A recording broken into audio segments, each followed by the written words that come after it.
আসসালামু আলাইকুম এভরিওয়ান, আশা করি প্রত্যেকে ভালো আছেন। তো আমাদের বর্তমান সময়ে যে প্রজেক্ট চলে আসছে ডিকে উইন প্ল্যাটফর্ম, এখানে আমরা কিভাবে একটা অ্যাকাউন্ট খুব সহজে রেজিস্ট্রেশন করতে পারি এই বিষয়টা আজকে ক্লিয়ার করে দিব আমরা। ওকে, তো ফার্স্ট অফ অল আপনি যে ব্যক্তি মাধ্যমে আসছেন সেই ব্যক্তি আমরা কি করবো, একটা লিঙ্ক দিবে, ঠিক আছে? ডিকে উইনের রেজিস্ট্রেশন লিঙ্কটা দিবে, আপনার প্রত্যেকটা ব্যক্তি সেই লিঙ্কের উপরে ট্যাপ করে দিবেন এখানে। ওকে, আমি লিঙ্কের ভিতরে চলে যাচ্ছি। ওকে, লিঙ্কের ভিতরে চলে যাওয়ার পরে আপনার এখানে দেখবেন একটা নিবন্ধনের একটা সিস্টেম আসবে, ঠিক আছে? নিবন্ধনে কি কি দিতে হবে আপনাকে? আপনার নিবন্ধনে প্রথমে একটা নাম্বার এখানে দিতে হবে, নাম্বারটা অবশ্যই জিরো বাদে আপনাকে নাম্বারটা সিলেক্ট করতে হবে। ওকে, আমি যে কোনো একটা নাম্বার দিচ্ছি জিরো বাদে। ওকে,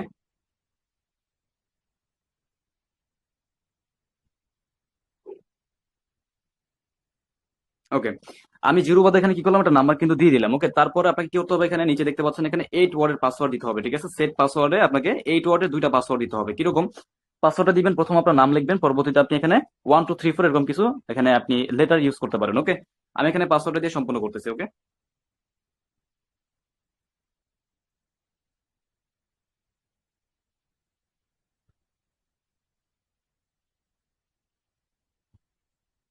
ওকে, দুইটা পাসওয়ার্ড যেন একই সেম থাকে এটা আপনাকে ভালোভাবে দেখতে হবে, দুইটা পাসওয়ার্ড যাতে একই রকম থাকে। দেন আপনি কি করবেন, আপনি হচ্ছে নিচে দেখবেন এখানে টিক মার্ক দেওয়ার অপশন থাকবে, টিক মার্কটা করে আপনি রেজিস্টারটা ট্যাপ করে দিবেন। ওকে, ওকে, এইখানে কিন্তু একটা বিষয় চলে আসে, দেখেন রেজিস্টার ট্যাপ করার পরে কিন্তু এখানে আমাদের একটা অপশন আসে, এই অপশনটাকে মিলাতে হবে। যেরকম এখানে একটা পিকচার আছে, পিকচারটাকে টেনে এইখানে আপনাকে ভয়েসটা মিলিয়ে দিতে হবে। কিভাবে দিবেন? এই যে নিচে একটা অপশন কিন্তু আছে আমাদের, ঠিক আছে? হোল্ড এন্ড স্লেট, ঠিক আছে? এখানে ট্যাপ করে দিবেন, স্লাইড এখানে ট্যাপ করে এখানে এটাকে মিলিয়ে দিবেন, ঠিক আছে? মিলিয়ে দিলে কি হবে, এটা কিন্তু আপনার এখানে রেজিস্ট্রেশনটা হয়ে যাবে। ওকে, খুব সহজে কিন্তু এভাবে আপনি এখানে ডিকে উইন একটা রেজিস্ট্রেশন করতে পারেন। ওকে, সকলে ভালো থাকবেন। আসসালামু আলাইকুম।